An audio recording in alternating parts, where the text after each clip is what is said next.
Hey everyone, welcome back. Our last guest is a cellist and music educator from New York City. She's been featured in places such as Carnegie Hall and Radio City Music Hall, and that's just to name a few. She is also a strong advocate for classical music, reflecting the experiences of wider communities, and also the founder of the Lotus Chamber Music Collective. Here to share more about her experience as a musician, educator, and Asian American during the pandemic, please welcome Sasha Ono. Hello, welcome. Hi, thanks for having me today. Oh, thanks for being here with us, sister. We are standing in solidarity with our brothers and sisters as people of color, just making it our business to make sure that our contributions to this society are recognized. And what a lovely, path you've chosen in allowing string music, right? Well, chamber music, but just that atmospheric music to be part of your messaging in just even as an educator. So let's just talk a little bit about how and what inspired you to choose that path.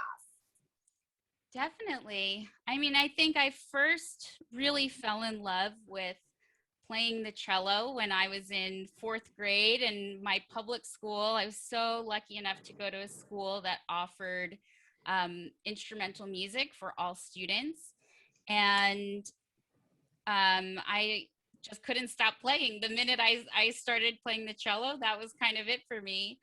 And then just living as a person of color in predominantly white spaces, where I went to public school or where I went to college, I started to learn more and more about my identity and my heritage and my history. And I became so passionate about speaking up for learning about the experiences of people of color, specifically in my field.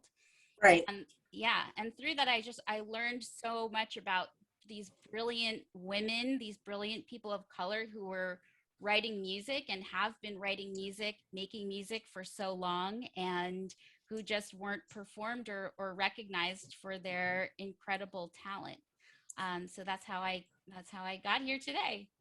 Right. No, and it's lovely. I know you founded the Lotus Chamber Music Collective. I know before we were on air, you were sharing your just your take on the history that is taught and how there's a lot of exclusion that is done amongst people of color as well as women.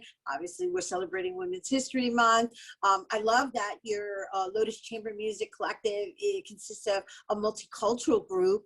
But most importantly, it's just, I think the primary conversation has been and continues to be about our history not being included in the American history and in our development, being born and raised in America. Definitely. And going through music school, we never learned about women composers or people of color composers or performers.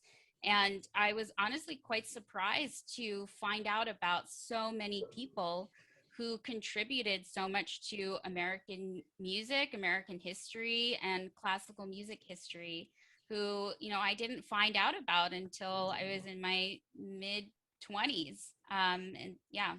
And that was through your own research is what I'm getting. That was through your own interests versus it being accessible and just part of your development. And so as an educator, I'm assuming you're making it part of you make it part of your curriculum. Definitely. I think as educators, a lot of what you give to your teaching are things that you wish you had learned when you were in school and experiences you wish you had when you're in school. And I feel so lucky to be able to provide that for my students. And so with the Lotus Chamber Music Collective, you founded your own chamber music collective. And so obviously that was with reason. What I guess drove you to also create that? So I really, really wanted to play chamber music, and it seemed like everywhere I went, we were kind of playing the same music, and it was great music, but we were just kind of tired of playing music by dead white guys, basically. And so I wanted to create a space in which we could really uplift and really choose the programming ourselves and empower ourselves to speak up and create community around classical music, and that it could be for anybody and everybody and truly reflect the experiences and voices of the diverse people that exist and contribute so much to our society. And so in your programming, and while you may be playing that music, how would one walk away knowing that that music came from, let's say, a woman of color or a woman, you know, of Asian descent? You know, like how would one know that that's the music that you chose? So in our concerts, they're not, I guess, what you would call your typical classical music concert. We talk through the whole concert about the composer's experiences, about their lives, what they were going through while they were writing the music, and how that relates to each of our own unique identities and our own unique experiences in the world. So through our performances, we really hope to spark discussions and spark questions with our audiences. Well, you definitely sparked one today, and thanks for being here with us today. And guess what, you guys, you're gonna get a little taste. You're gonna get a taste of more because what she's sharing, we're also gonna present when we get to the other side. That's Sasha Ono, excuse me, of the Lotus Chamber Music Collective. And we do have to take a quick break, but when we return, Sasha Ono, along with the Lotus Chamber Music Collective, are going to spark some conversation as we return to some chamber music. So don't go anywhere.